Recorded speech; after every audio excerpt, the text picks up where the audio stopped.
Yes, front sir. front impact Front collision. impact. Front impact. Okay, so likewise we have side impact also. If your one vehicle is going in straight direction and another vehicle is Another coming vehicle. hitting it, so it will be side So, impact. Sometimes your vehicle may topple. Suppose your vehicle is coming and due to some uneven road surface or some bump or due to some reason it overturns like this, so that condition is called as rollover impact. Okay, so these are the cases of your accidental situation. Now, can you tell me any normal situation where you have impact loading conditions? Weight of the person's Weight of passengers. wait, passengers. Weight of the passenger. Passengers. passengers. Chassis components. Okay, wait, on my another mobile, some call is.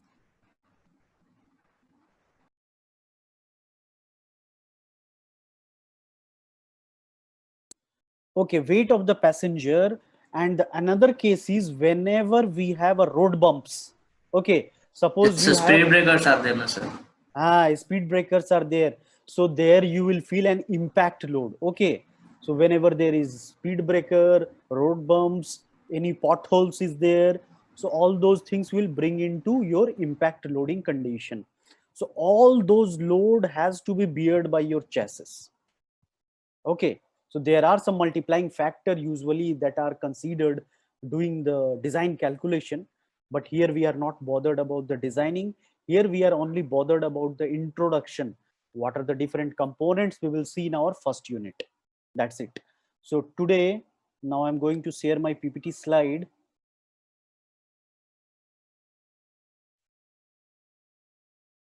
Yes, can you see my PPT slides? Sir. Yes, Okay, sir. very good. Very good. Okay, so before starting, let me stop this screen share. Before starting the presentation, I would like to inform you all students that you can congratulate one of your friend. Today, just now before the class, I got an information that he is being selected for an internship with a automobile design company. Okay, the name of your friend is Anil. A few days back, I have told you that he's selected, but that was, they have given a challenging problem to him to solve. He has solved that problem, and finally today he got a confirmation letter from the company. So you people can congratulate him afterwards, after the class. And why I told this, so that you people also get motivated and try to apply, and whatever you have learned till now in up till your pre-final year courses, try to utilize those skills, those knowledges, and get some internship, go for paper publication, go for some patent registration. Okay. Mm, to few of the students who are working on some idea with me, they are sometimes coming, they are sometimes going outside of the coverage area. Okay, so that will not be acceptable. You have to be really committed to your work, then the result will come. Definitely, I am telling you, result will come in the form of publication, in form of patents, and if you are getting selected for internship, it will be converted into placement also. Okay, they will give you job offer also. After 1 month or 2 months, they will assess you whether your performance is good or not, and they will give you job offer. Okay, so let's start with the class. Yeah. So we have seen the function of chassis frame, supporting the chassis component and bear the static dynamic loads. Okay, the loads which are carried is your weight of the passenger and chassis components when the automobile hit a bump, side wind, road camber, vehicle taking turn, collision, inertia load. Now, what is this camber? Camber is new term to you. Caster, camber, and one more, kingpin inclination. These three angles, these are the three angles used while designing or your steering mechanism. Okay, so once we will go to your steering subject, then we will discuss in detail about these camber angle, caster angle, and kingpin inclination. Next slide. Yes, front wheel drive. So today we will discuss about front wheel drive, rear wheel drive, and four wheel drive. Okay, so as the name is saying itself, What is front wheel drive with the name? Who will tell me? Power from the engine is transmitted to front wheels. Yes, power from the engine is transmitted directly to your front wheels. Okay, so that is your front wheel drive. So any example? So here I have written out all normally the cars we can see, they are all your front wheel drive cars. Varna, Alto, Honda City. So there are some advantages and disadvantages. We will see here in detail. Okay, now is this visible to all of you? Yes, sir. Okay. Sir. So, Sir, so example, 325 is unable to join, sir. why? It is showing meeting in progress. So other students are joining in between. Who is 325? Suman, Suman. He is having some network problem actually. Yesterday, in between, his network lost. This is Afroz. Afroz, you are talking? yes, sir. Okay. So I I don't know what is the problem. Other students are able to join, and I have deactivated that waiting room also. So anybody is having that link, they can log in with your SRU domain email ID directly. And today, what I am planning, we will make some virtual platform also, either Google Classroom or your Canvas. Yes, sir. There, I will add all the students. One email will be sent to you to your SRU domain email ID. Then you have to confirm it. So whatever the notes, if any discussion topic is there or any video like I have shown you yesterday, those things I will share it on Canvas or Google Classroom. Okay. So today evening I'll try to create that platform and send you that email. So all of you accept that so that I can share the study material or textbooks with you. Okay. The book I will recommend is Automobile Engineering Volume 1 and Volume 2 by Kripal Singh, Dr. Kripal Singh. I have searched a lot for its soft copy PDF version, but I am not able to find it. If uh, you go to your library, there are copies of this book in your college library. I will not suggest you to go to the college, but whenever you find time, you can get it from the library. Or if you find on internet somewhere the PDF version, you can share it with me also. Now let's see. Sir, can you maximize PPT? Yes, who is Large this? 348, sir. 348. Is there any name? Umer. 348. What is your name? Umer, sir. Umair. Umair, you are asking for PPTs? Maximization. Screen, you can maximize screen, sir. Large screen. Okay, okay. Full screen you are saying? Yes, sir. Okay, Okay, very good. thank you. Very Thank good. you. Okay. Now it will be more visible to all of you. I will bring one pen. Yeah. So almost examples for your front wheel drive are almost all small and cheaper cars are front wheel drive. Okay. Manufacturers like Ford, Honda, Toyota have small cars with front wheel drive. Okay. Most cars operate using front wheel drive, a system which means engine powers the front two wheels which pulls the car. Okay, see this word, it is pulling the car. Okay, and in the case of rear drive, it will push the car. Okay, here you are pulling the car, there you will push the car, and adds the car's grip to the road. There is some grip, there is some friction, there is some traction, then only your car will move either in forward direction or in reverse direction. Okay, so the drive shaft does not extend to the rear of the car, allowing passengers more space in the back seat. Increased boot capacity. What is boot capacity?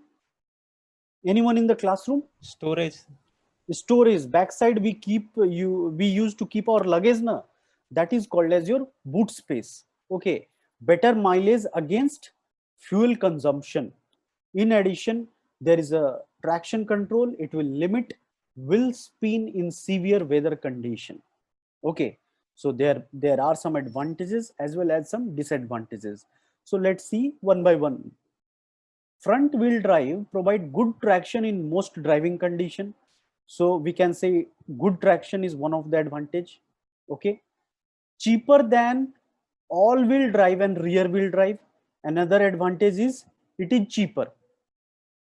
Holds the road better than rear wheel drive in icy and snowy condition. Means we can say if there is some slippery conditions, so this type of drive system will holds, or it will have a good grip on the road. Okay, increased traction provides means climbing icy. Okay, again that same case, during in your slippery conditions it will provide better grip to the road. They are fuel efficient and more affordable cars. Yes, this point you can remember. It is fuel efficient and they are more affordable cars. So these are the advantages. Now let's see the disadvantage. In snowy or icy conditions, the front wheel can slip, which could result in the car being stuck. Okay, I feel this is a contradictory statement. Here they are saying that we have increased traction in icy inclines, and here it is saying that it will result in slips. Okay, so we can neglect this point, no issue. Constant velocity joints. What is constant velocity joints? Can anyone tell me?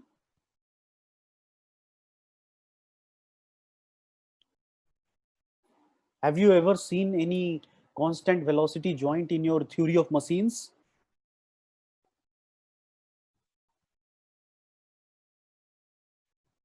Anyone in the classroom? Okay, I'll make it simpler. I'll try to make it simpler. Have you ever heard of universal joint? We heard, sir. Yes, sir.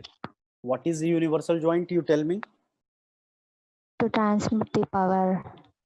To transmit the power, to transfer the motion. Okay, and as the name here it is suggesting, Degree of freedom is more. someone is saying something about degrees of freedom. So as you can see here, the name is itself suggesting constant velocity joint. Means the velocity will remain the same. Suppose you have two pen, I have here only one pen, for another I am taking this finger. Okay, so suppose we have a this is your transmission shaft. So one end of this will be connected to the front part of your engine, okay, or you can say the gearbox or clutches. Another one, it will go and it will be connected to your differential. So at these two locations, at this position as well as at this position, you will be having universal joints, or also called as constant velocity joints. Okay, you have seen the diagram in your theory of machines as well as in design of machine members also. Universal joints you must have seen. Okay, there will be cup like shape, and there will be one shaft, one pin like thing, and it will be like this. So at any angle you can transfer the motion. Okay, so constant velocity joints tends to need replacing more frequently. This is your maintenance cost. Front wheel drives have simultaneously put power to the road and steer. Yes, if it is a front wheel drive, means your engine is on the front side, and all the loads will be more on the front side of your car. Okay, so the front wheel drive car have to simultaneously put power to the road as well as steer the car also. So there will be less space for putting your steering mechanisms also.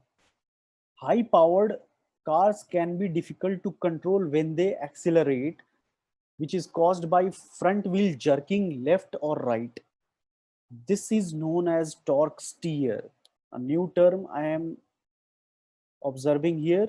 Okay, you see this, you note down this term, and if you find anything about it, you let me know in the next class. What is torque steer? Likewise, in every classes I will give you some keywords and you have to search it. Okay, this is the reason why there are few performance car available with front wheel drive. They are generally unable to make U-turn as similarly sized rear wheel driver car. So once you want to make a U-turn, it will be difficult for front wheel drive. Okay, so we can say that turning radius will be more for front wheel drives. So these are the disadvantages. Now what it means to you: most of the best selling cars are front wheel drive because of its affordability, fuel efficiency, and poor weather drivability they offer. So these are the 3 points, or these are the 3 takeaway points of your front wheel drive. Okay, these are the most best selling cars because of its affordability, fuel efficiency, and poor weather drivability they offer. This is the takeaway points. Now next, rear wheel drive. As you can see here in the picture, the engine will be there in the front side. There will be transmission system. You see the sequence.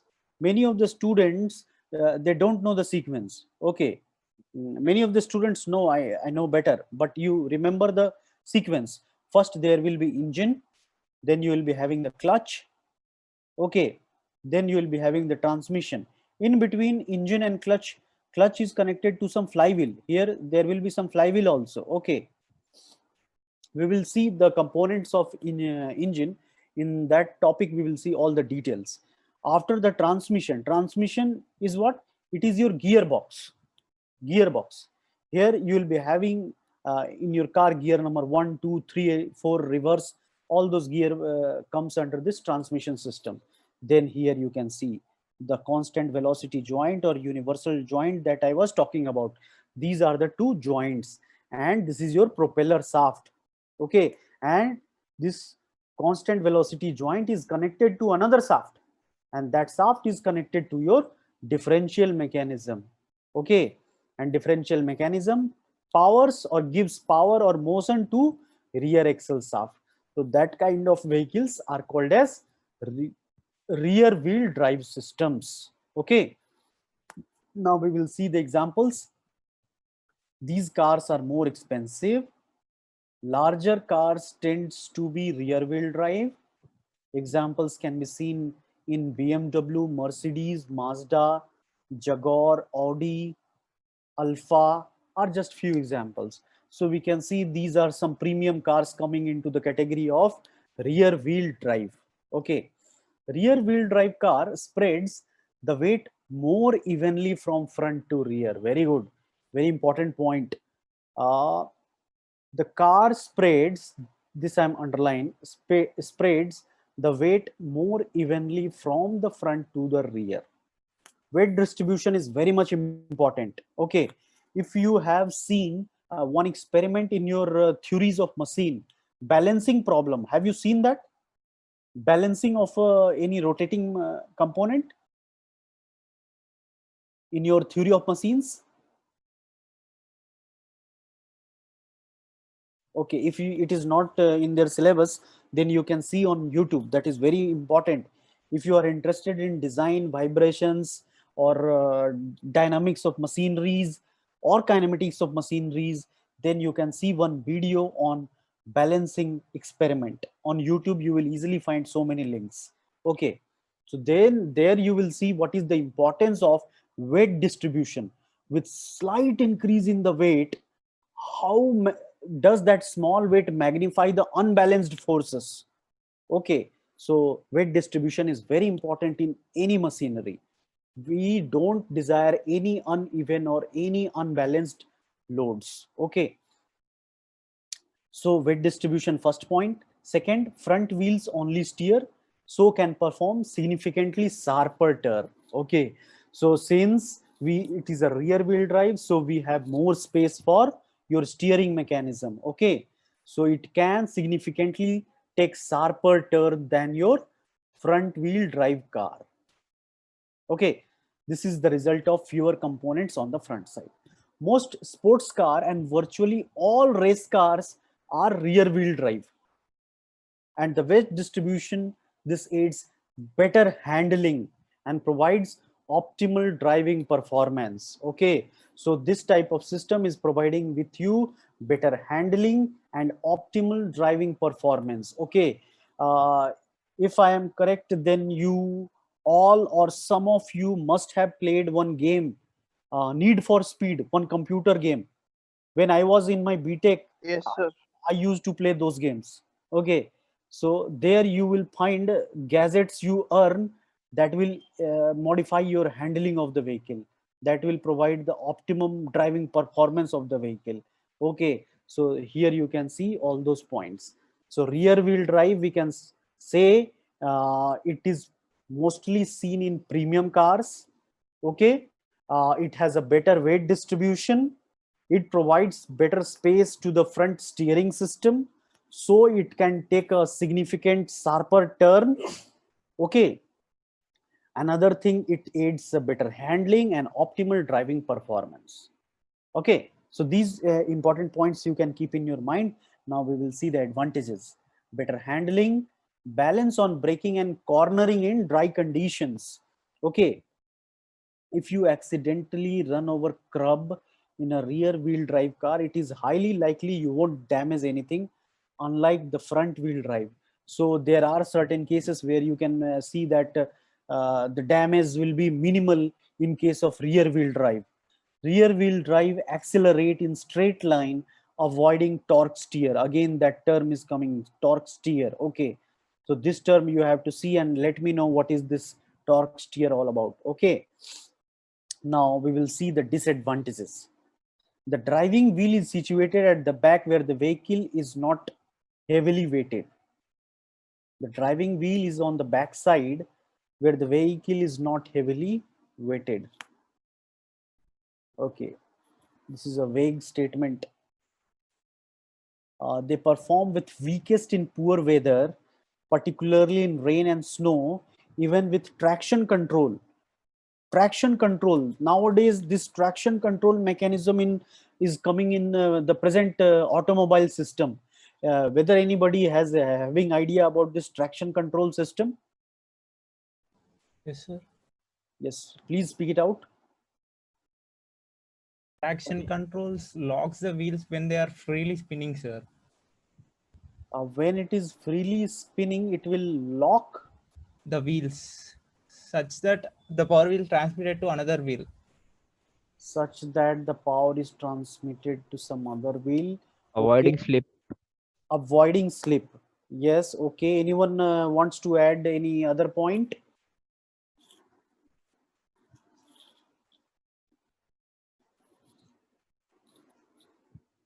So today I am giving you one more task. Whatever the current features, suppose any new person like me wants to buy some automobile car. Okay, so what a person should look after, what are the various aspects that a person should look after before buying any car? You all have to make those points, and the platform that I will create today, whether it is on Google Classroom or it is on your Canvas, you have to post that assignment. Okay, this will be your assignment. For a new buyer of an automobile car, what are the factors that he must keep in mind before buying a car? Means technically, what are the features that must be there in the car? Okay, so this you have to search and you have to submit in that platform. Now next, a rear wheel drive means the car is pushed. In the previous slide I have told you, front wheel drive is pulling your car. In rear wheel drive, they are pushing your car, unlike front wheel drive which is pulled. This reduces the traction in bad weather conditions. One of the common example that we can see in few years back, there is one model of Maruti Omni. Okay, in your in movies, normally kidnappers use that car, Maruti Omni. Yes, Okay, sir. yes, to kidnap the person. So in that car, you can see it is normally pushed, rear wheel drive, so its traction is less. Many places we have seen there are some traction problem for those cars. Okay, so this is one of the disadvantages of this type of car. They are typically more expensive, less fuel efficient than the front wheel drive vehicles. So these are the disadvantages of your rear wheel vehicles. So what is the takeaway point? They are less fuel efficient, more expensive, but provide optimal driving performance. So this is all about your rear wheel drive. Now the third segment is our four-wheel drive car. Four-wheel drive car, you all know nowadays all the SUVs are your four-wheel drive. So torque at the front wheel and rear wheel will be equal, and tractive effort is less due to equal load distribution on front and rear axle. So you can see here, if this is your transmission system, so with this transfer case, the power is transmitted to the front wheel. Okay, this is rear wheel, as well as to your front segment also. Okay, so the power is equally transmitted to all the four wheels in your four-wheel drive. Now examples are Land Rover, Range Rover, Jeep, Nissan, okay, BMW, Audi, Hyundai, almost all SUV cars are your four-wheel drive. One more example here I cannot see is your Gypsy. Gypsy, the military vehicle, that is your four-wheel drive. Sir, So but four-wheel drive is not always active, no, sir? It can be convertible also, no? four-wheel drive, I don't have much idea about this. Okay, but you can search about this, whether it is always active or not. But as far as my opinion, it will be always active. But Normally, some there are some sensors. You are talking about some special cars that can be accepted. Sensors on all wheel that are measuring how much resistance or how much load it is bearing. Based on the load on different wheels, the torque it is transmitted. Now everything is controlled via your electronic control unit, or we can say in simple language, CPU of the car. Like we Okay. have CPU in our computer, there is CPU, electronic control unit, in your car. So based on the sensor output, it decides how much power is to be transmitted to which wheel. All these things are now automatically programmed in your electronic control unit. If you know any example, you can share, because I know nowadays youths are very much not only interesting, they are very enthusiastic about these automobile things. Even during their school days, they have much more knowledge about which model is this, what are the special feature of this car.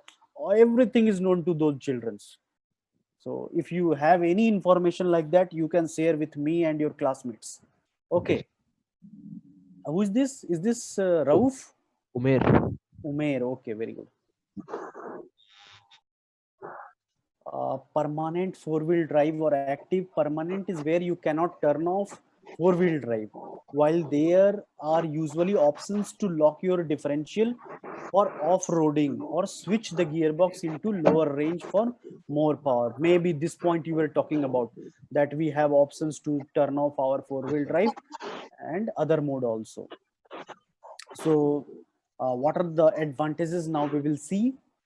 As the rule, most systems have low range locking differentials for extreme terrain, providing better traction in the off-road conditions. Definitely, we will be having better traction in off-road conditions. Off-road conditions means beyond our normal roads. Suppose you are moving in some sandy area or muddy area or some mountain area, uneven surfaces.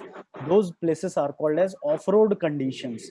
So at those locations, you will find better traction with this four-wheel drive.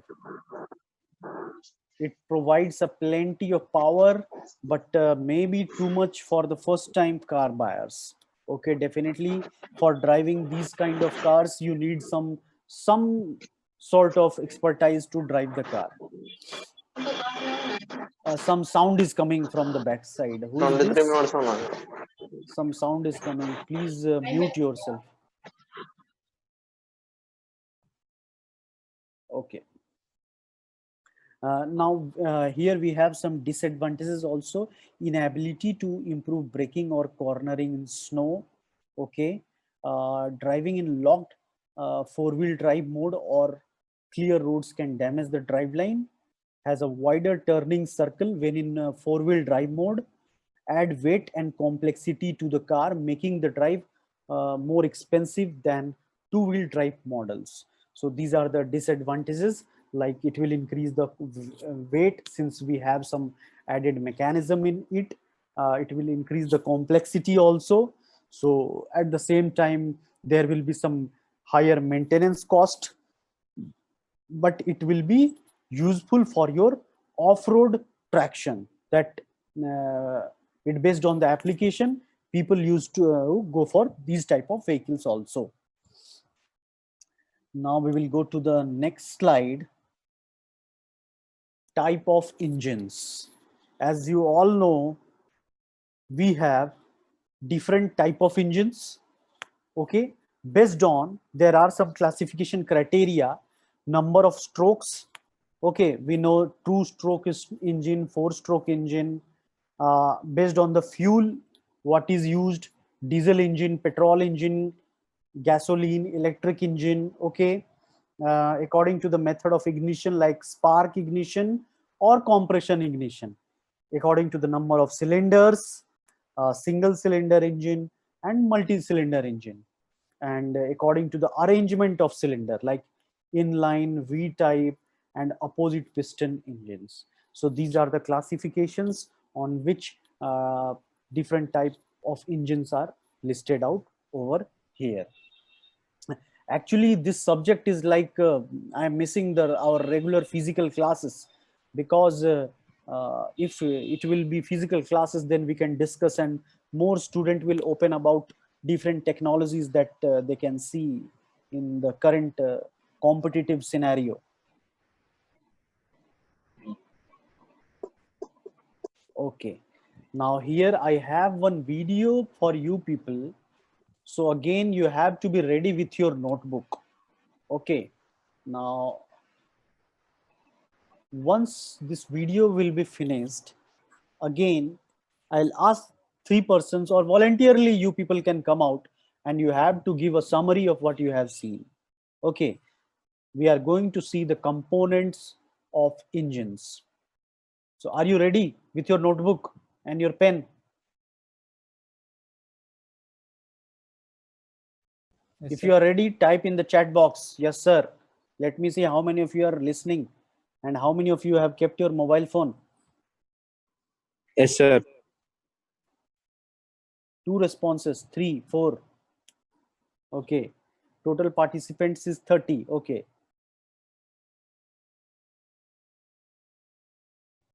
okay, very good. Now I can see the responses. Okay, let's start the video.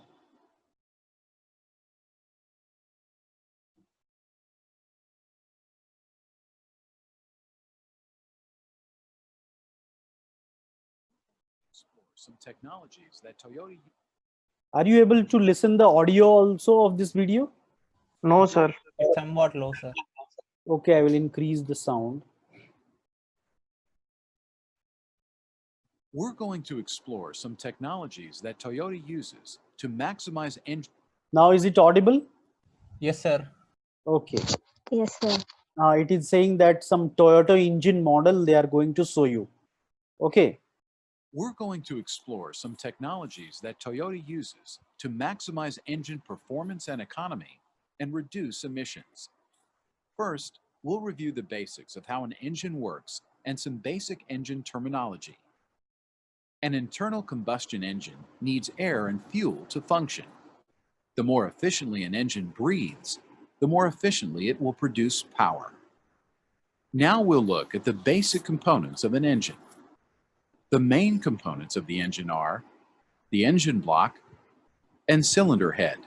The internal components of an engine include cylinders, the crankshaft, connecting rods, pistons, spark plugs, fuel injectors, intake and exhaust valves, camshafts, and a timing chain or belt.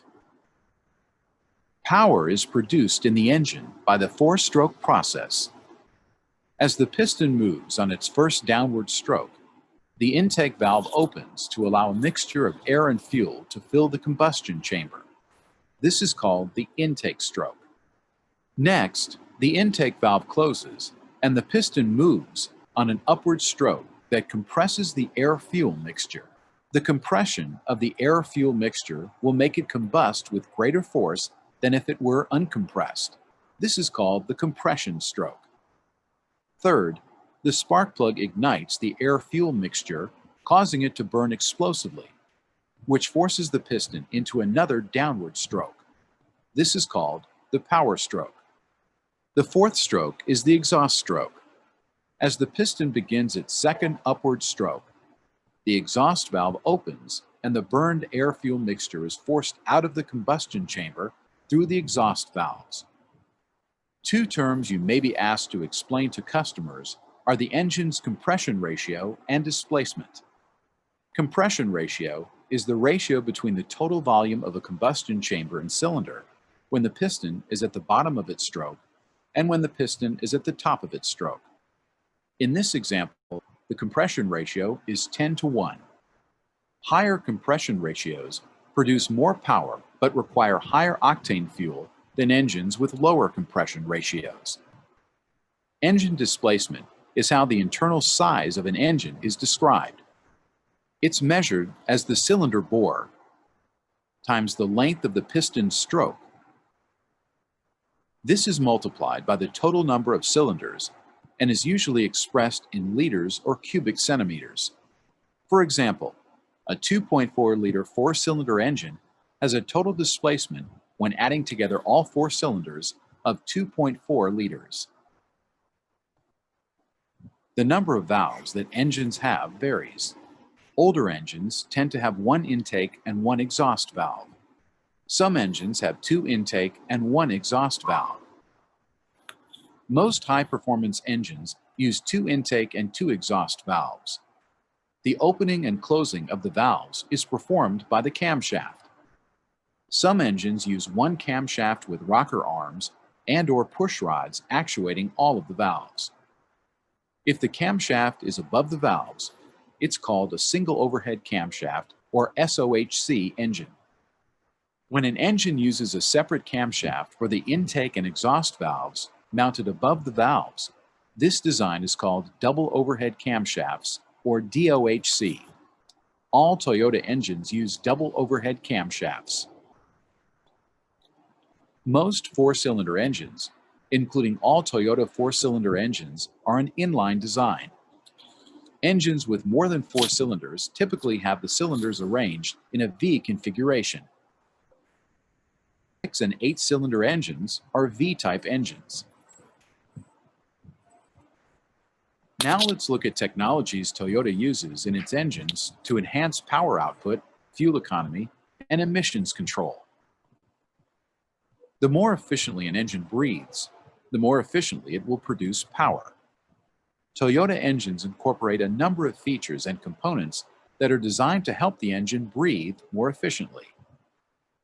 An acoustic control induction system, or ACIS, automatically varies the length of the runners in the intake manifold to maximize the airflow into the engine and to provide more usable power throughout the entire RPM range. At low speeds, ACIS directs intake airflow through a long intake runner in order to produce ample low-end power and torque. Think of this as taking deep breaths while lifting a heavy object. At high engine speeds, ACIS directs the air through a short intake runner in order to generate more horsepower. Think of this as taking quick, short breaths while running. Some manufacturers utilize a single overhead or SOHC engine. All Toyotas feature double overhead cam or DOHC engines that allow optimum placement of the valves. Benefits of a DOHC design includes enhanced power output, fuel economy, and emissions control. Since the power of an engine is determined by how much air and fuel can be burned in a given period of time, Toyota uses 4 valves per cylinder instead of 2 or 3. This arrangement improves the intake and exhaust performance of the engine over other valve configurations. A 24-valve engine would be a 6-cylinder engine with 4 valves per cylinder. Variable valve timing with intelligence, or VVTi, is one reason why Toyota cars and trucks develop horsepower and torque across a broad RPM range or power band. A computerized system changes the intake valve timing to optimize the engine's breathing depending on the conditions. Without VVTi, valve timing is fixed no matter how fast the engine is turning.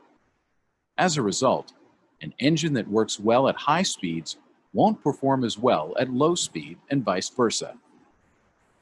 With VVTi, intake valve timing is constantly adjusted, enabling the engine to perform well over a wide range of speeds. For an even greater range of valve control, some Toyota engines use dual independent VVTi, which controls both the intake and exhaust camshafts independently of each other. This provides an even greater range of valve control. Double overhead camshafts makes it possible to independently control the intake and exhaust valves. This results in enhanced power and torque delivery and greater fuel economy throughout the vehicle's power band. A dual-path exhaust system works somewhat like ACIS, except ACIS maximizes airflow into the engine, while the dual-path exhaust maximizes exhaust flow out of the engine. A second path or chamber opens in the exhaust system at higher RPM to help evacuate the higher volume of exhaust, resulting in better breathing with less back pressure.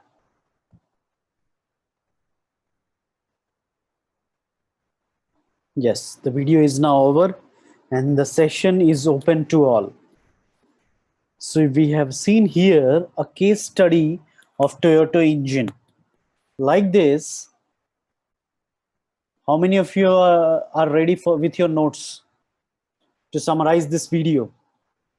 Anyone voluntarily, he can come out and he can speak.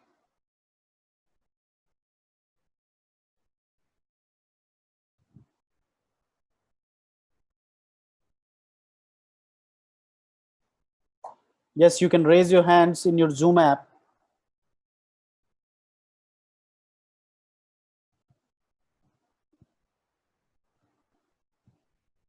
I can feel the silence in the classroom.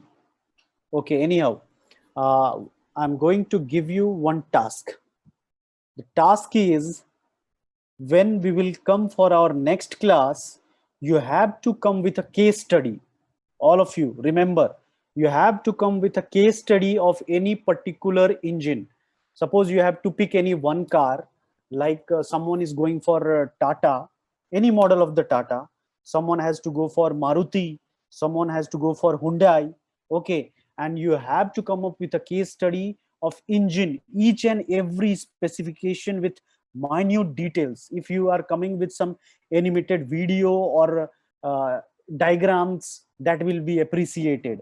So next class, everyone must be having some case study with you. So as per my knowledge, our next class is on coming Monday, next week. So you have ample time with you, 3 to 4 days. Prepare your case study, and on Monday we will discuss on engines in more elaborated form. That's all for today's class. We will meet again coming Monday. By that time, stay safe, stay inside. Bye-bye. Okay.